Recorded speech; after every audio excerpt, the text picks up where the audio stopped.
Kim Pao fans nakiusap na wag i-bash si Paolo. Kasi ito, nagsimula kasing konsensya si Paolo nung makuna ng video ang dalawa papalabas ng airport.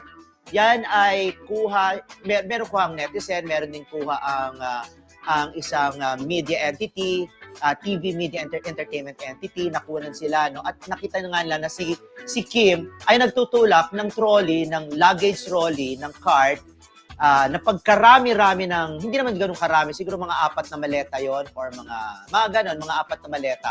Kasi hindi naman pwedeng actually mga 3, mga ganon, o 4 lang ang pinaka-max niya na ilalagay dyan. Maleta ha, kasi baka hindi niya na mabuhat. Nakita nga na nagtutulak si papalabas ng airport itong si Kim, at si Paolo naman ay hila-hila lang yung dalawang maleta.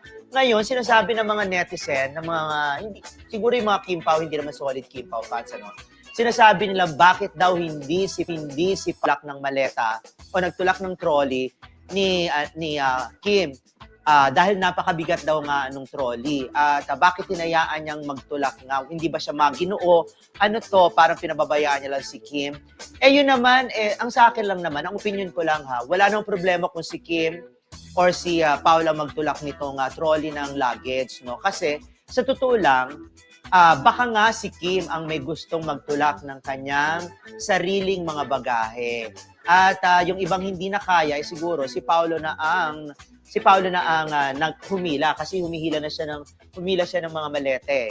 At katulad nga na sinasabi ng mga Kim Pao fans, napaka-independent ni Kim at hindi niya na gustong ipaako pa kung ano man ang kaya niya namang gawin sa iba. At athletic si Kim ha. Kumbaga ang lakas nito ay hindi basta-basta.